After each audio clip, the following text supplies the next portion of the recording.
Well, to talk more about China's economic changes, I'm joined by two guests, Haiyan Wang here in DC and Einar Tangen live from Beijing. Haiyan Wang is managing partner at the China-India Institute, and Einar Tangen is CGTN's political and economic affairs commentator. Welcome to you both. Glad to be here. Thank you. Now, Haiyan, I'm going to start with you. We saw that President Xi touched on a range of issues from the economy to the environment, among other priorities. What stood out to you as the key highlights from this report? What stood out to me are several things. One is that I am very impressed with the very long-term horizon, long-term vision that President Xi sets out for China, from accomplishing a moderately prosperous society by 2020 to a basic modernized China by 2035, and even longer term by 2050 to become a really developed, modern China in 6 dimensions, being not only prosperous but strong, but democratic, harmonious, culturally developed, and beautiful. You don't see any other governing party to lay out such a long vision for a country. And that ensures the continuity of governance, and that is very impressive. And 2, he clearly defined that the thought for moving China forward in the new era. And he clearly defined what the key challenge for this new era being that the principal contradiction is between unbalanced, inappropriate development versus the much broader needs of Chinese people. Right. Moving from merely the realization of material needs to a much broader needs to include social justice, to include fairness, rule of law, ecologically better environment. I think that these key words will become the framework for China's development in a new era. And throughout the whole speech, he also emphasized the key importance of 2 things. One is the rule of law, governing the country by rule of law, and 2, the core leadership role of the Communist Party, how critical that is that strictly governing the party will become essential for governing the country, coupled with the rule of law. That's what comes across to me. Now, Einar, I do want to bring you in there. Help us understand, why are the key policy changes that we saw reflected in the report so important to China's future? Well, I think you have to go one step above that and start looking at what Xi was reaffirming. The model that China has been following is, as he put in his book, The Governance of China, is about big hand, little hand.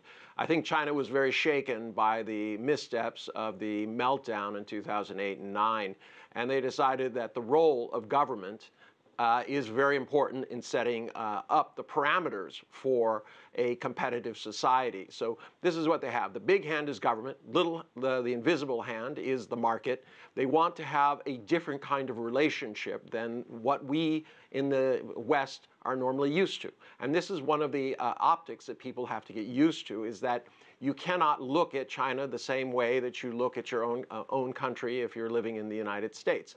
The second is style. You know, he's the exact, at 205 minutes, I think this is the exact opposite of a Twitter kind of policy. He's making it very clear that this is very measured.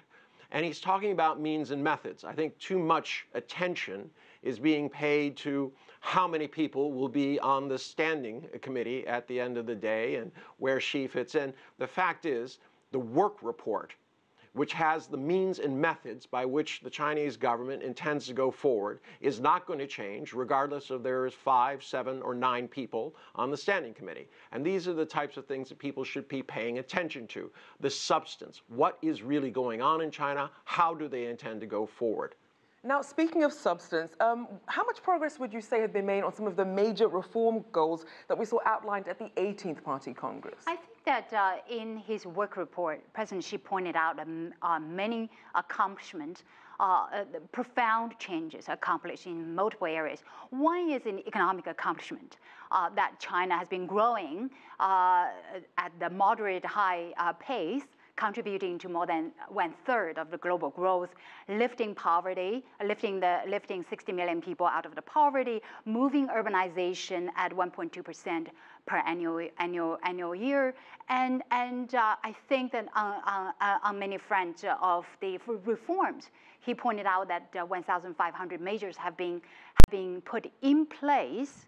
Though the journey for the reform is still long, and there is still a lot more key tough areas that needs to be tackled. However, the breakthrough have been made. He pointed out that in opening up China's economy, that today China leads in trade, in foreign exchange reserves, in outbound investment. I think that a very key accomplishment in the first 5 years of President Xi's term is really in upholding the integrity of the party, building up the image of the party for being transparent, for being clean. The anti-corruption battle has really won the common people's trust in the Communist Party. I think that is an absolutely key achievement. In terms of building the capacity for institutional governance, for improving the rule of law, and some progress have been made, a lot more needs to be done. Now, Einar, speaking of China's efforts to really open up the country and open up the market, how do you think China's trade partners will be viewing this work report? Well, I think it's a sigh of relief. It's quite a contrast to what's happening in the United States and the uncertainties about exactly where Donald Trump wants to take things. It's also a kind of, you can rely on China. This is the major message. I mean, as I said, the length and breadth of all the details that he talked about are going to be very reassuring, because you don't have to wonder what's going to happen over the next 5 years in China. You can see the different emphasis. You can see the Belt and Road. You know that this is a socialist society that is determined to make sure that everybody participates. I mean, they have 2 million government workers who are devoted to moving the last group out of poverty. They've created 89 million individual files on a family by family, individual by individual, village by village basis, in order to not just talk about a program that they have and they're trying to fit people into, but tailoring what is necessary to move that thing forward. So you see a very, very clear way of moving forward. The rest of the world, I think, should take heart in this because it's such a contrast to so many different areas where chaos seems to be the main factor. Now, Haiyan, we know that President Xi also talked about the importance of innovation as a way to push the economy forward. Tell us about how vital that is. It is absolutely critical because if you break down economic growth to the growth in workforces, China used to have a 1% annual growth. Now its workforce is shrinking by 0.3%, and that takes away 1 to 1.5% of growth out of the GDP growth. And investment, you cannot continue to 14% annual growth because you simply cannot build the tree up to the sky, and then so much infrastructure has already been built. So enhancing the total productivity is absolutely key, and you cannot enhance total productivity without driving the innovation. So in terms of driving the innovation, I mean, of course, China has the advantage of the vast amount of science and technologies, but just that itself, the human capital itself, is not enough. I think that, part of it for releasing that innovative energy has to be continued market reform. You have to let entrepreneurs, let private sectors participate more actively in some of the critical areas. You have to let market allocate more of the resources into the more innovative sectors. I think that also cultivating the venture capitalists, cultivating the financial sectors as further incentives to reward entrepreneurs. And I also think that in terms of educational systems, so much needs to be done for transforming the educational, future workforce to become not just productive but more innovative. And I think that is absolutely the critical driver for China to move up the value chain.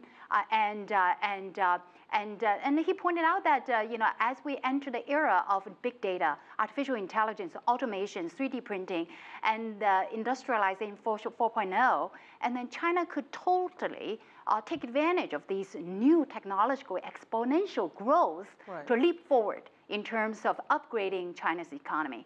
Well, certainly lots to break down. Thank you to you both. Haiyan Wang, Managing Partner at the China-India Institute, and Einar Tangen, CGTN's Political and Economic Affairs Commentator.